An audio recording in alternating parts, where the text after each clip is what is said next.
Aujourd'hui, dans Grizzly Media, je vais aller m'entretenir avec quelqu'un qui connaît ça, la bière. Un maître brasseur. On est en Beauce, il fait encore beau, il fait encore chaud, on a encore du fun. Et on a vraiment un expert en bière du côté de Frampton, pour Frampton Brass. C'est le maître brasseur là-bas. C'est Gilbert Poulain. Salut Gilbert, ça va bien? Oui, ça va bien, toi? Oui, ça va très bien, Gilbert. La première question est simple, là. Mais OK, on s'entend que tu n'as pas commencé à prendre la bière à l'âge de 2 ans, mais maintenant, quand est-ce que tu t'es intéressé au monde de la bière et qu'est-ce qui fait que tu es devenu maître brasseur? Je te dirais, la première bière que j'ai bu, ça fait quand même un bout de ça. Je devais avoir 14 ans dans ce temps-là. C'était une Guinness. J'étais en France dans un festival celtique à Lorient, si je me souviens bien, en Bretagne. Puis c'est là que j'ai bu, mettons, ma première pinte de bière. C'est sûr qu'une Guinness, quand t'as 14 ans, pis t'as pas vraiment bu de bière, tu grimaces un peu. C'est rough. C'est quand même assez rough, tu sais. Puis après ça, on s'est ramassé en Allemagne pas longtemps après, dans le coin de ma fête, justement. On était dans le coin de Cologne, puis là, j'ai bu de la bière blonde allemande, là. Dans ce temps-là, je remarquais pas trop aux étiquettes, mais c'était probablement de la Kölsch blonde allemande. Puis je trouvais, tu sais, c'était quand même, c'est sûr, par rapport à une Guinness, c'est pas mal plus accessible, là, c'est pas mal plus facile à voir. Puis ce qui est arrivé de fil en aiguille, c'est que mon père, il a tout le temps été un amateur de bière, dans un sens qu'il a tout le temps acheté plein de sortes de bières différentes, variées le plus possible. Puis un jour, quand j'avais 16 ans, j'ai goûté une bière qui est la première bière que j'ai vraiment capotée, que je me suis dit faudrait que je cherche comment faire ça parce que c'était pas disponible ici au Québec. Cette bière-là, c'était la lèvre brune en passant. Okay. Et dans ce temps-là, elle était pas distribuée partout. J'avais goûté ça en fût sur une terrasse à Québec. Et j'avais vraiment trouvé ça vraiment trippant. C'est que là, je me suis mis à lire sur la bière, sur les différents styles de bière qui existaient, parce que là, j'étais là, c'est quoi ça? C'est une brune belge, mais tu sais, j'avais jamais goûté à ça de ma vie. Ça fait qu'en lisant là-dessus, je me suis aperçu qu'il y avait du monde qui faisait ça maison. Puis en regardant, il y avait des sites web en français, de monde qui parlait de ça. C'était beaucoup, ça venait beaucoup de la France, mais à quelque part, je veux dire, les procédés, c'est tout, c'est pas quelque chose qui est très complexe dans un sens, mais c'est sûr quand on se met à en faire, là, on commence à découvrir que c'est quand même un art, là, c'est toute une école, là. Comment t'as commencé là-dedans? Parce que là, c'est bien beau de dire, OK, je veux brasser de la bière, mais je vais chercher les équipements où, comment tu procèdes pour ensuite dire, OK, on va vraiment lancer notre entreprise, Frampton Brass, puis on va commencer à brasser de la bière? Ben, en fait, c'est ça, j'ai commencé à brasser maison, justement, après avoir lu pendant plusieurs mois, plusieurs semaines sur Internet, à familiariser avec le procédé de manière théorique, si on veut. Là, avec mon père, j'en ai parlé. Je me suis dit, j'aimerais ça faire de la bière, mais faire de la bière avec du grain, vraiment faire une recette de A à Z. Puis là, lui, il m'a dit qu'il l'avait déjà fait, mais pas avec du grain. Lui, dans le temps, il faisait ça avec des kits. Il faisait de la bière et du vin, comme ça a été bien à la mode. Puis il m'a dit, c'est sûr, si tu veux faire de quoi, il dit, c'est mieux de faire ça, parce qu'il dit, les kits, souvent, tu vas avoir un résultat quand même ordinaire, puis ce sera pas vraiment intéressant. Ça fait que là, dans ce temps-là, il y avait une revue, à ce temps, ça s'appelle Bière et Plaisir, mais avant ça avait un autre nom. Okay. Puis là, j'ai vu une annonce c'est la Saint-Georges, la Maison de la bière, dans le fond. Ça s'appelle M. Rancourt. Lui, il annonçait comme un kit qu'il faisait lui-même à vendre. Dans le fond, c'était fait avec des chaudières de 5 gallons, plastique alimentaire, là. Ça fait que ça faisait 19-20 litres par batch. Puis c'était un petit kit-là qu'il vendait de même. Ça fait que je l'ai acheté. Puis après ça, je me suis mis à m'équiper d'ingrédients. Il y a une boutique à Québec qui s'appelle La Fabrique du Vin. Elle a tous les grains, les houblons en stock, toutes sortes de levures. Ça fait que c'était pas mal ma source d'approvisionnement pour les grains de base et tout, parce qu'elle vendait vraiment toutes ces choses-là. Ça fait que avec ce petit kit-là, puis les ingrédients que j'allais chercher à Québec, c'est là que j'ai commencé à faire ma première bière. Puis au début, mon père, il m'aidait parce que là, c'était quand même, j'étais pas trop familier avec tout ça. Puis dans le fond, c'est mieux d'être deux des fois parce que tu sais pas trop. Il y a toutes sortes d'affaires qui arrivent. Là, ça fait que j'ai commencé de même. Là, j'avais à peu près, je devais avoir 17 ans là. Pas loin, je devais arriver à 17 ans, genre 16-17 ans dans ce moment-là. La première bière que t'as brassée, c'était quoi? La première bière, dans le fond, ça se trouve être l'ancêtre de la nuit d'automne. Dans le fond, c'est la même recette de base qui est la nuit d'automne aujourd'hui encore, mais c'est sûr qu'elle a évolué un petit peu depuis le temps, parce que dans le temps, je mettais du sucre, là, de la cassonade, à ça, j'en mets plus. À part de ça, je veux dire, c'est pas mal la même base de recette. Ta bière préférée dans celle que tu as conçue et pourquoi? Ma bière préférée, là, c'est dur à dire. Mettons top 2, top 3. Ouais, c'est ça. Ben, dans le fond, ce qui arrive, c'est que toutes les bières que j'ai faites, à quelque part, tu sais, c'est des bières que j'aime, j'ai le goût de boire, mais tu sais, c'est sûr, j'ai pas tout le temps le goût de boire, mettons, une start impériale russe, l'été à 35 quand il fait chaud. Ça fait que je te dirais que c'est sûr que ma bière que je bois, que je consomme le plus, la bière que je fais, c'est la Soleil, qui est ma Pilsner, blonde style allemande, qui est vraiment, ça, tu peux en boire, plusieurs verres, c'est une bonne bière d'été rafraîchissante aussi.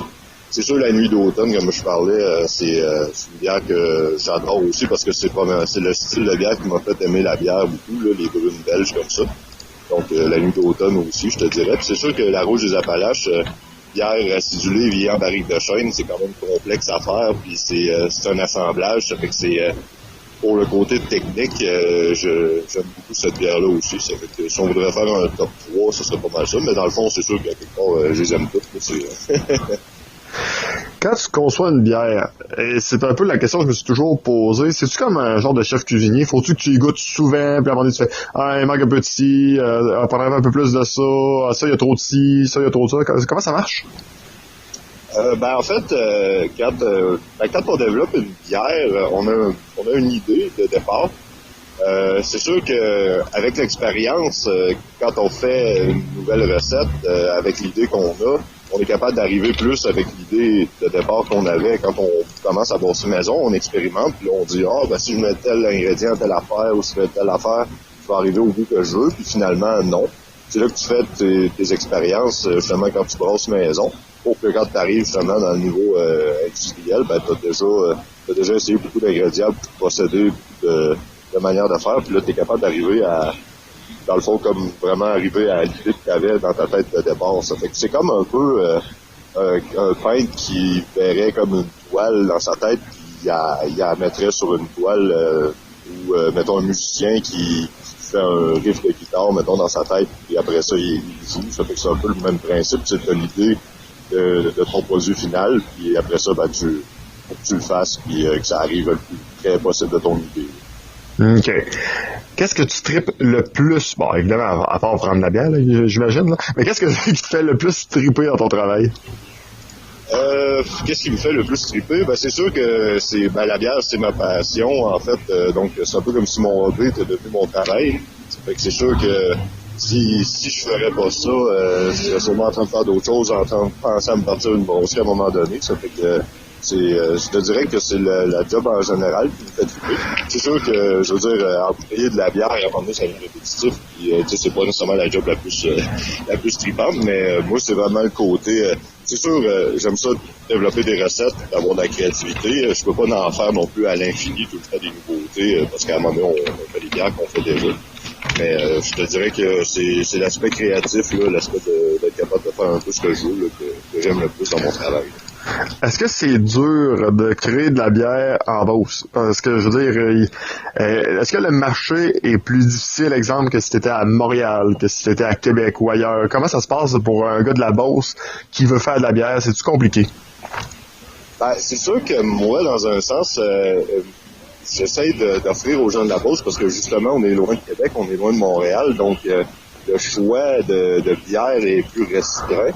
Donc, c'est sûr que j'essaie d'offrir un éventail de produits le plus intéressant possible. Tu sais, le gars, mettons, qui est à Saint-Georges, à l'autre bout, qui a jamais goûté, mettons, une Rouge des Flammes de sa vie, là, il est capable de peut-être acheter la Rouge des Appalaches, puis goûter une Rouge des Flammes, peut-être pour la première fois de sa vie, parce que sinon, il y a peut-être 2 autres brasseries qui en font, mais sont pas dans la région des Appalaches, toutes sont à l'autre bout du Québec.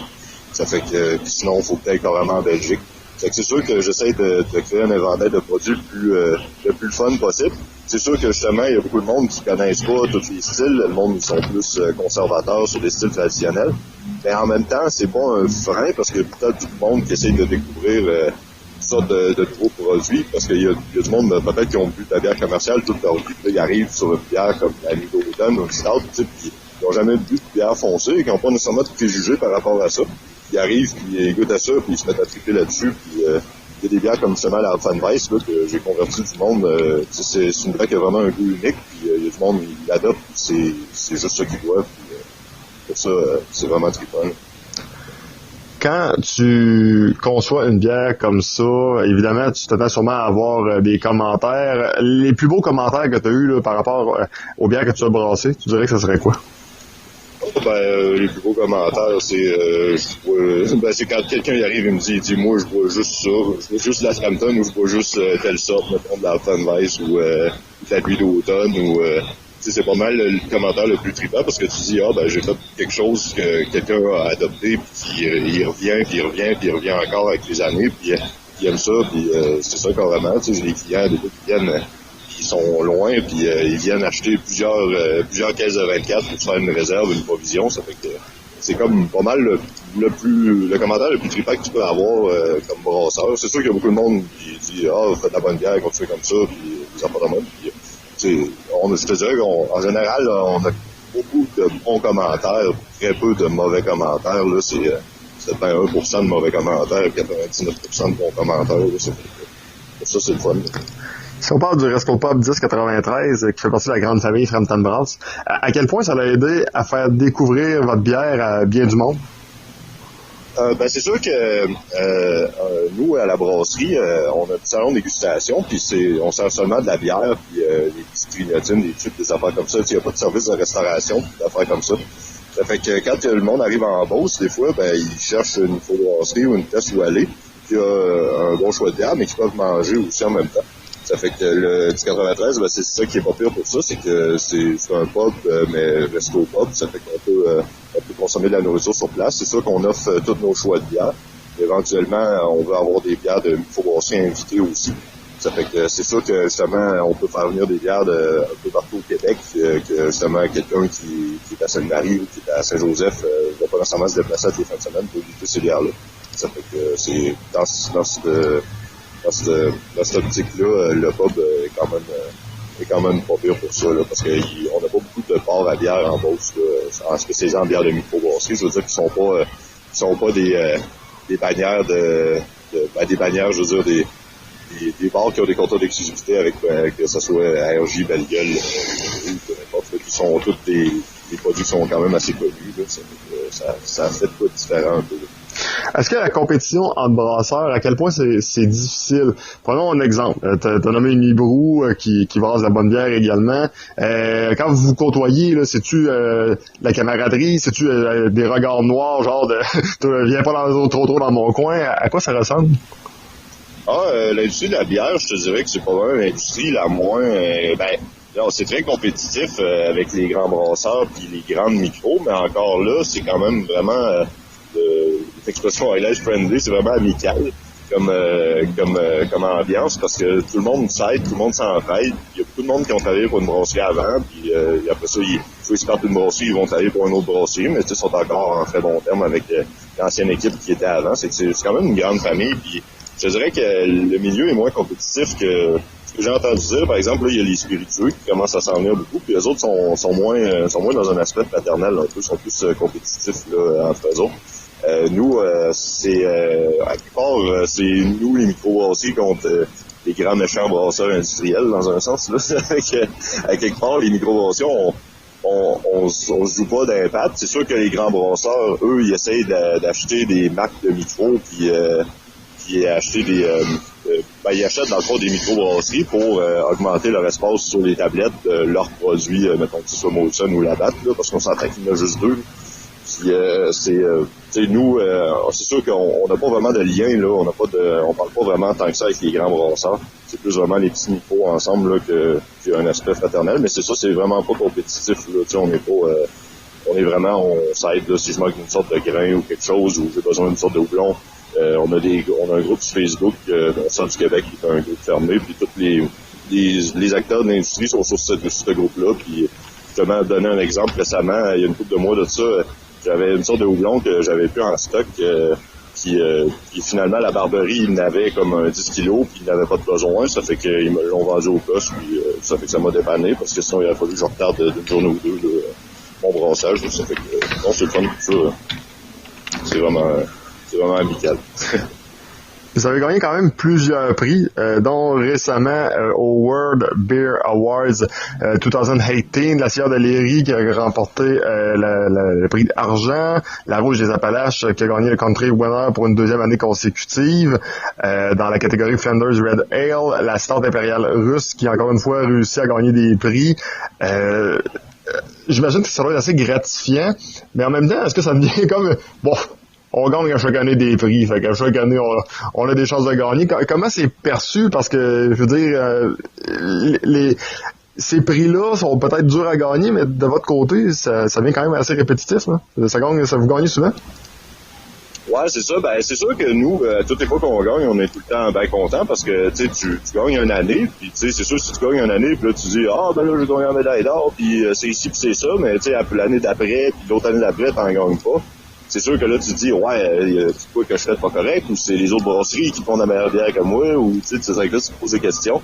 C'est sûr que nous, on est tout le temps en train d'améliorer nos procédés, puis la bière ne veut pas s'améliorer tout le temps. Tu sais, c'est pas des grosses variations, mais c'est des petites variations tout le temps, d'année en année, tu sais, que on essaie de se maintenir au top, puis quelque part, on essaie de faire le meilleur produit possible. Après ça, si on gagne un prix, on est bien content parce que quelque part, on dit on a fait une bonne job.